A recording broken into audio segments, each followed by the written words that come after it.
The war in Vietnam began in 1954 and ended just over 2 decades later in 1975. For many countries involved, it was the biggest and longest conflict of the 20th century.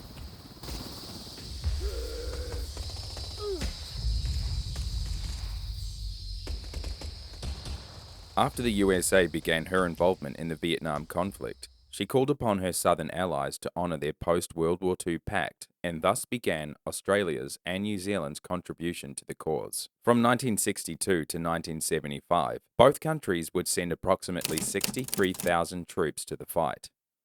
558 would lose their lives. Another 3,200 were wounded during the battle. The average age of these fallen soldiers was just 21 years.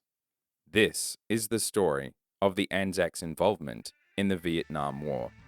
In Phuoc Tuy province, some 50 kilometers east of Saigon, a Chinook helicopter arrives at an artillery position of the Royal New Zealand Army. The men and guns are to be flown to a new location in the province. South Vietnam, the world's top trouble spot. And at Bien Hoa base, 12 miles northeast of Saigon, an RNZAF Hercules rolls in under a leaden grey sky.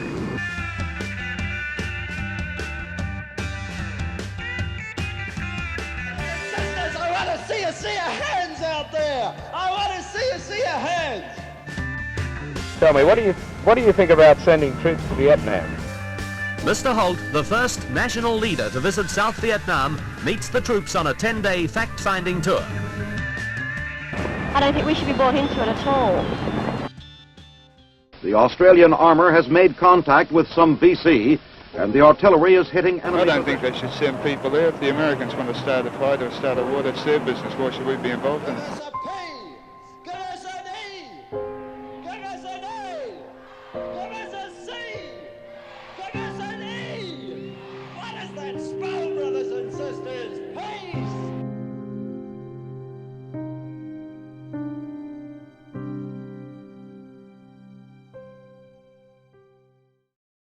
Across Australia and New Zealand, 6,000 war memorials just like this one are virtually placed in every town or city.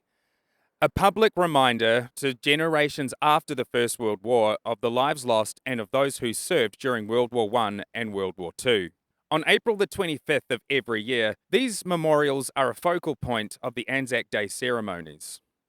Over time, the meaning of Anzac Day and the memorials associated with it have expanded to include all conflicts and military operations in which Australia and New Zealand have been involved. Some of those conflicts are often overlooked, much like our topic today, the Vietnam War.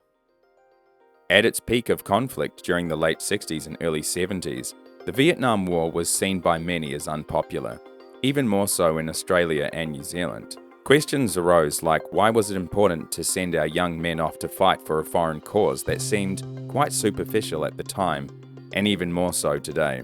I don't think they should send people there. If the Americans want to start a fight or start a war, that's their business. Why should we be involved in it? It's got nothing to do with us. Australia initially sent military advisors to South Vietnam in 1962, which grew to include a battalion in 1965 and a task force in 1966. New Zealand would become involved in 1963 and would send over 3,000 military personnel over 12 years. While New Zealand's contribution pales in comparison to her neighbours' 60,000 deployed soldiers, it's still worth mentioning the effort that the Kiwis made during the conflict. For context, and if you didn't take history in school, the Vietnam War began a lot earlier than the 60s. Much, much earlier. The roots of the war can be found in late 19th century colonialism. European powers wishing to expand their territories invaded, or colonized, however you want to look at it, the far-flung, resource-rich and oftentimes tropical areas of the globe. The backdrop of this, of course, is the Industrial Revolution. Countries who wish to gain significant wealth by exploiting the native, indigenous, hardworking people of wherever. Enter France. The French colonial empire was the second largest in the world after the British Empire and had expanded into territories of North America, Africa, and Southeast Asia. France's Southeast Asian territory was a conglomerate of states and countries known then as French Indochina. It was after the Second World War that a global decolonization movement sprang up in many of France's overseas territories. In Indochina, Vietnam declared independence under the leadership of Ho Chi Minh and the Soviet-backed Viet Minh, and France wasn't about to let this one slide. Thus began the First Indochina War. It lasted from 1946 to 1954. Most of the fighting took place in Tonkin in northern Vietnam, although the conflict engulfed the entire country and also extended into neighbouring French Indochina protectorates of Laos and Cambodia. After the French evacuated the north, the 1954 Geneva Conference recognised the 17th parallel north as a provisional military declaration line, temporarily dividing the country into two zones: Communist North Vietnam and pro-Western South Vietnam. It's important to note that this decision to split up the country was only a temporary solution. The country was intended to be reunified once elections could be held. These elections never happened and the country remained divided. Ho Chi Minh led the North Communist part of Vietnam and the South was governed by Ngo Dinh Diem. However, Diem was a corrupt leader and treated his mainly Buddhist population poorly. He refused to give land to his peasants and soon a rebellion sprung up. Many people from the south of Vietnam preferred Ho Chi Minh as their leader. Soon, a civil war broke out. The USA was a little wary of the civil war in Vietnam and feared that communism was on the rise in Asia, what is often referred to as a domino effect. Example, if one country fell to communism, then their neighbouring ones would too. In 1963, JFK sent over 16,000 military advisors to South Vietnam to help train their army. Diem's government was overthrown. After this, there was no strong capitalist government in control of the South. Then came the Gulf of Tonkin attack. In August of 1964, a US Navy destroyer, the USS Maddox, was patrolling in the Gulf of Tonkin when it came under attack from North Vietnamese boats. This gave the US the go-ahead for an escalation into war. In 1965, the first contingent of American Marines landed in Vietnam. Over the next 10 years, the USA's involvement increased. By 1968, over 500,000 American troops were in Vietnam, and the war was costing them $77 billion a year. And she needed help. Help from her allies in the Southern Hemisphere. Enter Australia and New Zealand. After Australia came to America's aid in 1962, New Zealand also began a commitment to the struggle when it sent its first New Zealand civilian surgical team a year later in 1963. New Zealand came under pressure from the United States earlier in 1961. However, her defence force was already strained at the time with other Asian commitments taking place. The Prime Minister of New Zealand at the time, Keith Holyoake, remained cautious of becoming involved in the problems of South Vietnam. While it was considered that New Zealand would support South Vietnam, Holyoake posed the question, quote, "Whose will is to prevail in South Vietnam? The imposed will of the North Vietnamese communists and their agents, or the freely expressed will of the people of South Vietnam?" As stated before, New Zealand did send a surgical team consisting of 7 civilians. This team was later expanded to 16 persons, and they remained in Vietnam from 1963 until the end of the war in 1975. The doctors and nurses who worked there were all volunteers from New Zealand hospitals. The team worked for civilians at the Binh Dinh Province Hospital in Chi Minh, an overcrowded and dirty facility, almost completely lacking equipment and bedding.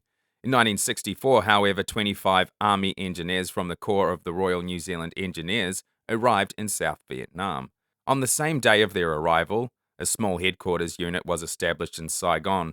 Based at Tu Dao Mot, the capital of Binh Duong Province, the New Zealand Army Detachment Vietnam, or NUZAD, engineers were engaged in reconstruction projects such as road and bridge building until July 1965. New Zealand also contributed economic assistance from 1966 onward, an average $347,500 US annually. But in 1965, after continued pressure from the American government, New Zealand finally sent the 161 Battery from the Royal New Zealand Artillery, or RNZA for short. It was seen in the country's best interest to honour its post-war ANZ-US or ANZAC Pact, and also its own Cold War commitments to fight communism in Asia. The battery consisted of 9 officers and 101 other ranks and 4 105mm L5 pack howitzers. Initially, the 161 Battery was under the command of the US 173rd Airborne Brigade, along with the 1st Battalion, Royal Australian Regiment, which had arrived in Vietnam 2 months before and was based at Bien Hoa Base Camp northeast of Saigon. Unlike its American and Australian counterparts, these men were either already part of the New Zealand Army or they were volunteers. Some young men saw ads in local newspapers and decided to join. New recruits often had no idea of the type of war they were going to fight. The battle was sold to them by their commanding officers as a righteous battle, a liberation, and a fight against the terrors of communism. When they arrived, they weren't received by the Vietnamese people as anything like liberators or heroes. In fact, a lot of these men quite often reported feelings of hostility from the locals. Now, you mentioned before that you wanted to discuss certain issues about your perception of the war. Yeah, when we were in Papakura training before we left New Zealand, the NCOs that were training us, they gave us lots of ideas in fighting the yellow hordes and the domino theory. And we came over here to liberate a country that was being overrun. That was the sales pitch. And I went away to the library in Papakura and did some reading on it and saw about the colonisation by the French and the subsequent colonization or the invasion of the Japanese, then the French again. And I thought perhaps these people are looking for liberation and we're going to provide it. And that's the feeling that was actually going through my head. I thought I could imagine the soldiers in Italy marching up there and pushing the Germans out and being welcomed as liberators. And I thought perhaps that's what we're going to be doing. When we arrived here, actually it was different. It was quite different. The public didn't really welcome us, and I could see that the previous soldiers, the ones Free World Forces, hadn't won the hearts and minds of the people, and actually I didn't actually feel like a liberator at all. The 161 battery's main operations were base protection activities and harassment and interdiction (H&I) fire based on intelligence reports. By August, the battery was deploying with the Australian forces to support infantry operations, either by Australian armoured personnel carriers or by UH-1B and the UH-1D Iroquois Helicopters. In 1966, months after the New Zealand artillery was deployed, they flew out from under the wings of the Eagle and were stationed at a base called Nui Dat in Phuoc Toi province of South Vietnam, and this is where they became part of the 1st Australian Task Force, or 1ATF. The air, thick with tropical heat, an unknown jungle to call home, and unfamiliar faces. The nights were filled with the background music of shells falling, helicopter blades would become as usual as wind chimes, and far-off crescendos of exploding mines to help lull those to sleep. This was a far cry from the comforts of home. The Vietnam War marked the first time that New Zealand military forces had seen action since the Korean War, and soon they would be thrown right into the thick of it. On the 18th of August 1966, just a few kilometres from the 1ATF base at Nui Dat, troops encountered Viet Cong forces in a rubber plantation in Long Tan. Over the previous 2 days, the 1ATF had come under enemy fire from mortars and recoilless rifles. Patrols of the surrounding area the next day found nothing. It wasn't until the 18th at around 3 p.m. D Company, comprising of 105 Australian, 6 RAR and 3 161 battery, came under fire from the North Vietnamese Army, or NVA for short. For 4 hours, D Company fought off the enemy who outnumbered them 10-1 in a torrential downpour. The small but mighty force managed to force the NVA into retreat after suffering major casualties. 245 dead to be exact. The aftermath of the battle saw 18 casualties from D Company. Intelligence collected from prisoners and other resources suggested that D Company had to fight off approximately 2,500 Viet Cong. In the Battle of Long Tan, 18 Australians were killed and 24 wounded. All but one of the dead were from D Company. Now I realise that only having 3 gunners in the 1ATF during the Battle of Long Tan, which is more Australian-driven in focus, may seem a little redundant to the telling of this story in this particular video. This is part of the reason why I haven't gone in depth about this more, and I wanted to tell more about the Australian side in part 2 of this series. However, the New Zealanders' part in the conflict can't be denied. As one commenter put it in another video, quote, "I had the occasion to bump into an Oz vet that was in Long Tan at the Wanaka Air Show. He put me right about the Kiwis' contribution to the Battle of Long Tan. As far as he was concerned, the New Zealand artillery have earned any beer they drink." End quote. Kiwi gunners are renowned for their involvement in several notorious early firefights of the Vietnam War, including the previously mentioned Battle of Long Tan in 1966, the Tet Offensive, and Operations Coral and Balmoral in 1968. In 1966, New Zealand added another 2 L5 pack howitzers to its original 4-gun arsenal to join forces with the Royal Australian Artillery. In 1967, the L5s were replaced with 105mm M2A2 howitzers. The battery was involved in 17 major operations before their withdrawal in May 1971. It wasn't until 1968 that the Anzacs were, for a lack of a better word, reinstated. Prior to this, in May 1967, a 182-strong rifle company dubbed Victor V was deployed from the 1st Battalion Royal New Zealand Infantry Regiment 1 RNZIR, base in West Malaysia. The 2nd Victor Company, V2, was in place when Whiskey W Company was formed in December 1967. The Kiwi Infantry contingent integrated with the 2nd Battalion, the Royal Australian Regiment 2 RAR, in March 1968 to form the 2 RAR NZ or ANZAC Battalion. Over a 5-year period, the 9 New Zealand rifle companies rotating through Nui Dat engaged in a constant round of jungle patrols, ambushes, and cordon and search operations. Less than a week after arriving, Victor Company had its first enemy contact, leaving 1 Viet Cong killed, another possibly wounded, and 5 suspects detained. This inaugural small-scale action characterised the pace and scale of infantry operations in Vietnam. V2 member Terry Brown recalls, quote, "A day on operations was from before first light until last light, about 12 to 14 hours. Sometimes the entire time was spent patrolling. Other times, several days were spent in an ambush position." End quote. It wasn't just infantry that New Zealand contributed as well. It also deployed the Royal New Zealand Air Force and Special Air Services, or SAS for short. Several pilots from the Royal New Zealand Air Force were seconded to No. 9 Squadron, Royal Australian Air Force, flying Iroquois Helicopters. From December 1968, another 2 RNZAF officers served as forward air controllers with the 7th US Air Force until their withdrawal in February 1972. Many of these pilots braved enemy fire while completing extraction missions for the wounded soldiers and providing cover fire from above for troops on the ground. In January 1969, a 26-strong New Zealand SAS troop joined the Australian SAS Regiment Squadron based at Nui Dat as 4-Troop NZ-SAS. They took part in intelligence-gathering operations in the Phuoc Toi province, mounting over 155 patrols over the 2 years of their deployment. Demand surpassed capacity for NZ-SAS reinforcements, with many troopers completing more than one tour, and veteran gunners and infantry grunts retaining to return to Vietnam with the SAS before the unit's withdrawal in February of 1971. It should also be worth mentioning how Maori played an important role in the Vietnam War too. Maori New Zealanders made up a significant portion of the New Zealand forces deployed, with around a third of the New Zealanders serving in Vietnam being Maori, a higher proportion than their representation in the overall population. Maori formed a substantial part of V-Force, New Zealand's army contingent in the US-led coalition, with some estimates suggesting as high as 60% Maori presence. Military adopted many cultural aspects of Maori, including, but not limited to, haka, karanga, calls of greeting, and wero, challenges.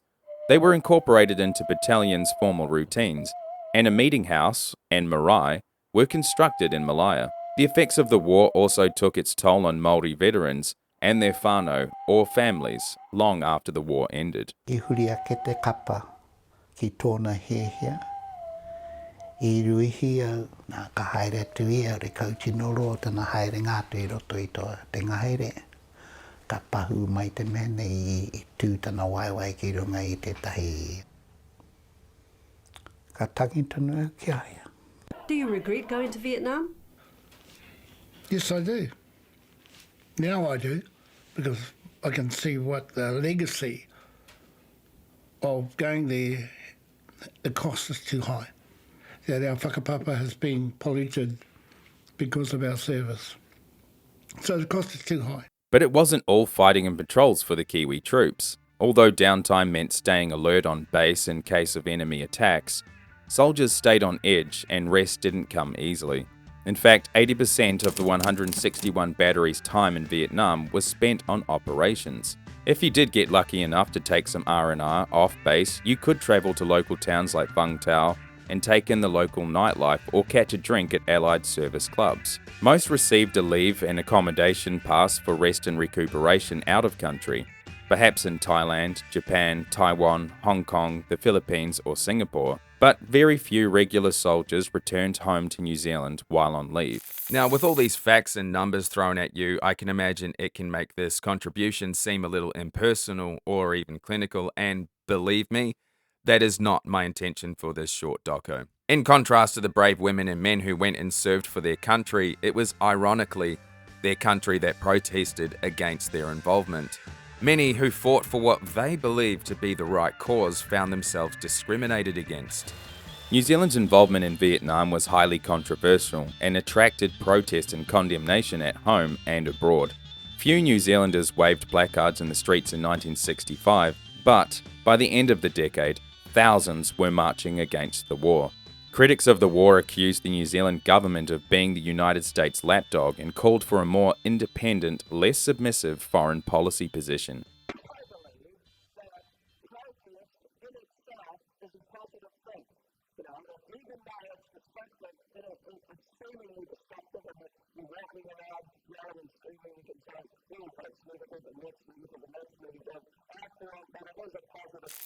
To those who opposed the war, the real question was, is communism really that much of a threat to New Zealand? With such an overwhelming portion of the population showing hostility to the government and those who decided to join the military, many wives of servicemen kept their husbands' whereabouts and involvement in Vietnam a secret. They dared tell no one for fear of more hostility and victimization for their family's association with such an unpopular war. Some families were even targeted in sick anti-war stunts. Phone calls to Waiouru Army Base were screened after wives were victims of prank calls, advising them of their husband's demise in Vietnam. Just as the fighting was going on overseas, back at home tensions were palpable, and peaceful demonstrations sometimes ironically spilled over into violence. Local protesters voiced moral objections to New Zealand's participation in the Vietnam War, including opposition to the weapons and tactics being engaged and their impact on innocent civilians. The extensive US bombing campaigns were a focal point for protesters, with anti-Vietnam war groups organising mobilizations against the war in major towns and cities. Thousands rallied against the war in notable public actions between 1967 and 1971.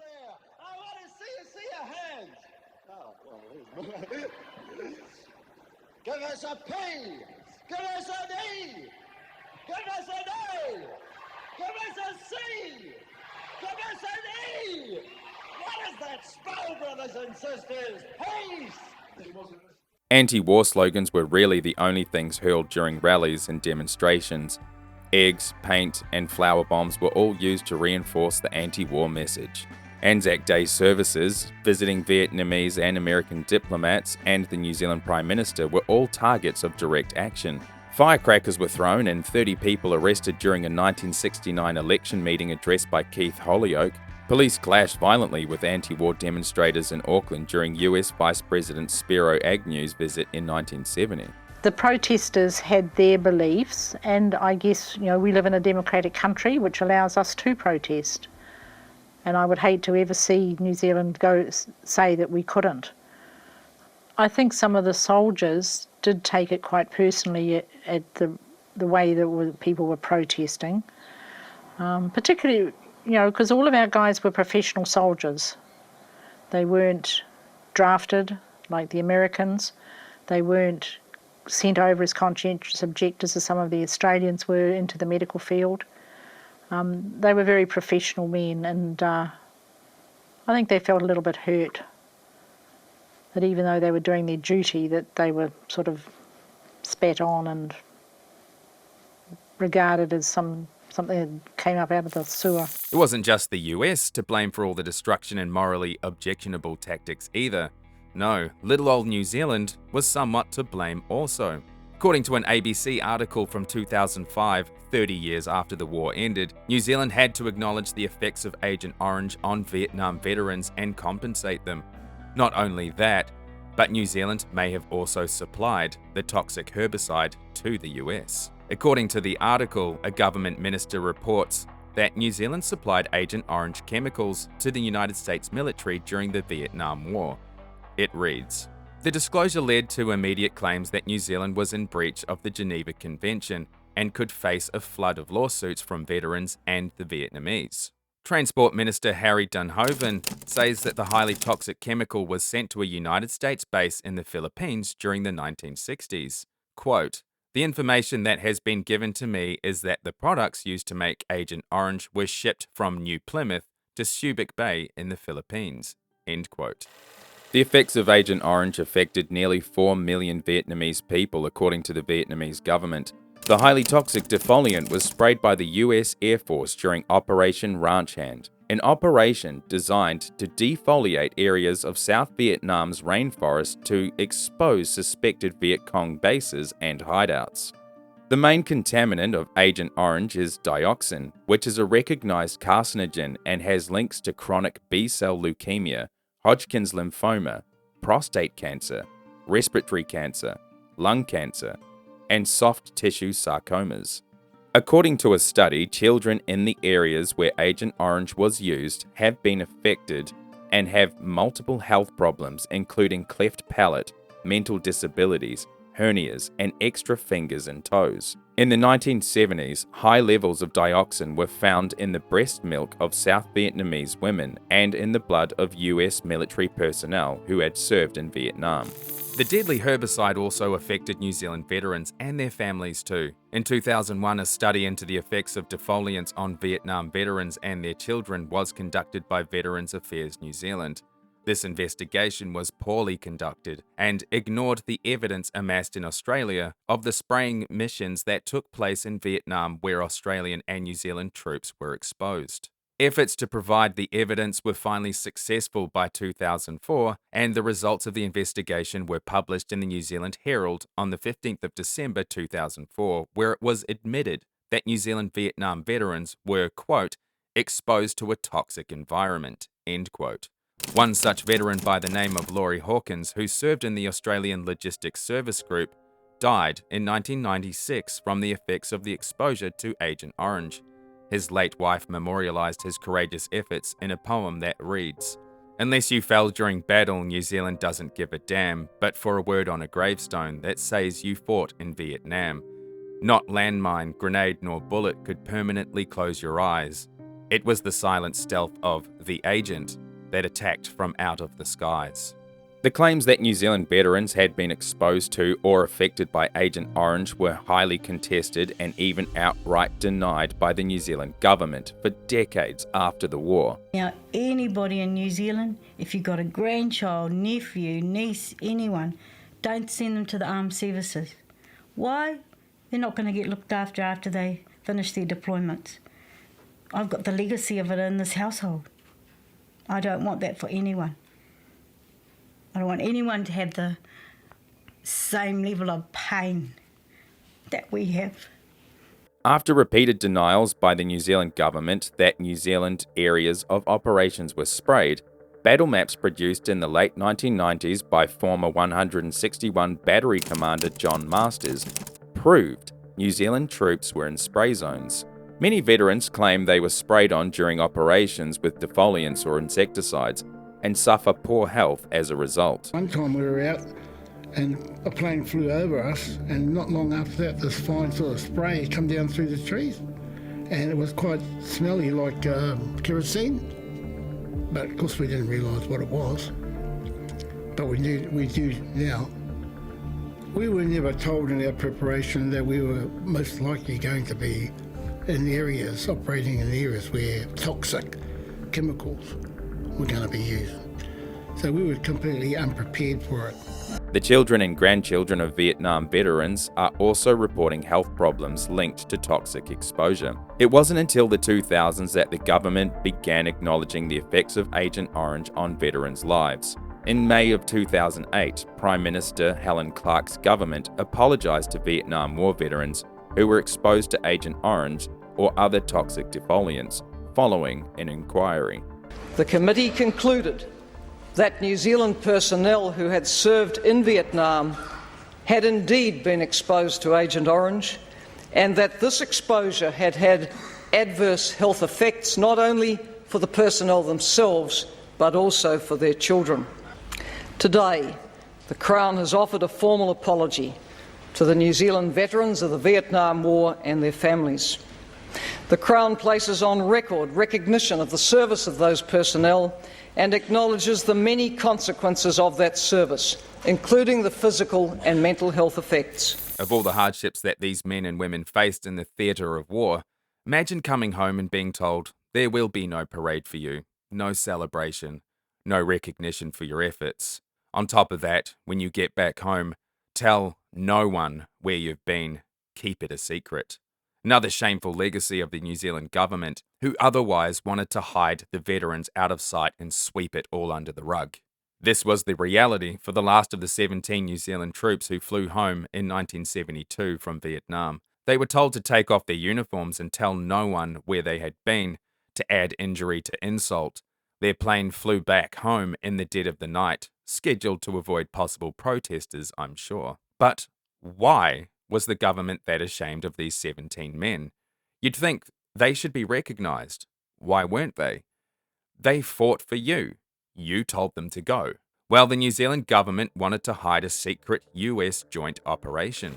They were members of a training team that had secretly trained Cambodian boy soldiers as young as 9, 10, and 11 until the government ordered a halt after it was exposed 4 months earlier when a journalist broke the story to the now defunct New Zealand Press Association. The New Zealanders were working with a squad of 120 American Army instructors established to help Cambodia, which was under increasing attack from the communist Khmer Rouge and the North Vietnamese Army. They had put together about 2,000 Cambodian recruits through a 12-week training course since the previous March. Although the legal minimum age for service in the Cambodian Army was 18, American instructors reported that about 100 recruits in the 500-strong battalion then being trained were under the age of 15. The boys were mostly from orphanages, and because they thought it was a game, they were found to be easier to train. According to reports from veterans, they found it morally objectionable when some of their trainees were so young they were still afraid of the dark. The New Zealand government, under the leadership of Prime Minister Jack Marshall, ordered a stop to the training of 46 underage Cambodian boys. However, this story was denied by the New Zealand government for over 30 years. The only parade held for New Zealand returned servicemen was held in Auckland in 1971 for the homecoming of the 161 Battery RNZA and a 4-troop NZSAS.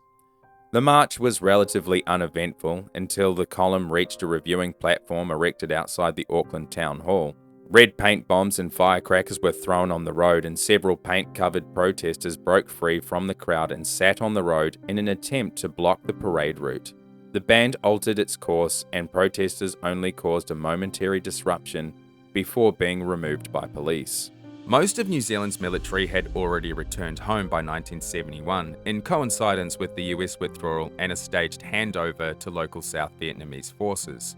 Within days of Prime Minister Norman Kirk's election win in 1972, the New Zealand government ordered a stop to all its military involvement in the Vietnam War. The remaining training teams were pulled out. The last days of the war saw 2 members of the New Zealand civilian surgical team, who had been there since the beginning, be taken prisoner by the NVA when the city of Saigon fell. They were released a few weeks later, and they managed to get flights out of Vietnam courtesy of the US Embassy. The last RNZAF flight out of Vietnam in April 1975 carried the New Zealand ambassador to South Vietnam. South Vietnam fell to the North Vietnamese on the 30th of April 1975, just 4 hours after the last Americans were evacuated from the city. Today, the country of Vietnam is drastically different from the one that ANZAC troops fought in 50 years ago. Over 3,000 New Zealanders served in the Vietnam War from 1963 to 1975. 187 were wounded during the conflict. 37 of those souls who served never made it back home. The effects of war can be devastating for not only those on the front lines, but also for their families. Sometimes this has a negative generational effect. That's why it's important to remember those who fought and died for your country. This ANZAC Day, let us remember those who often get overlooked for their efforts and bravery during what I can only imagine as a truly complicated and difficult war. The Vietnam veterans are the last remaining visible veterans of our time. If you are watching this and you did serve during the Vietnam War, whether you were a soldier, a pilot, a nurse, or the family member of a veteran, thank you.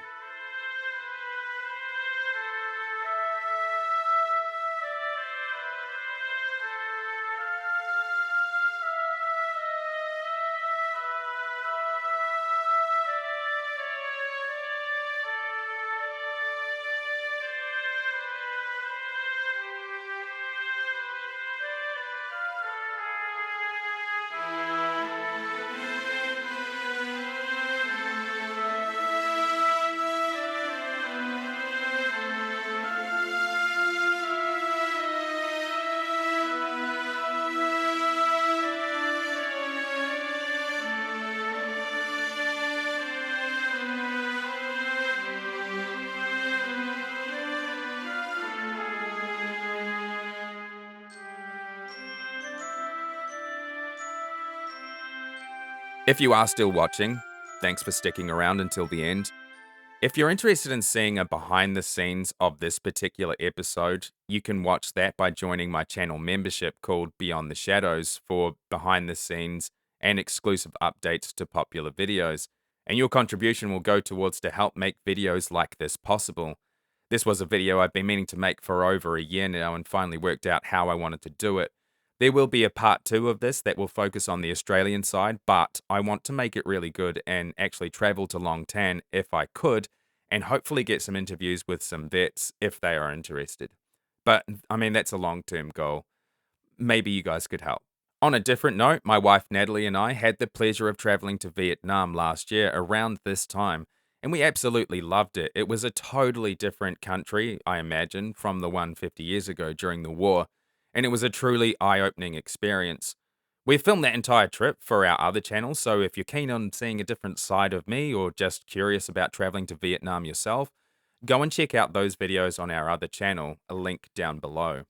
There will not be a Weird Wednesday this week coming, and that's just due to this project taking up a lot more time than I thought, but I will be back in 2 weeks, so like, subscribe, hit the bell, and I'll see you here next time in the shadows.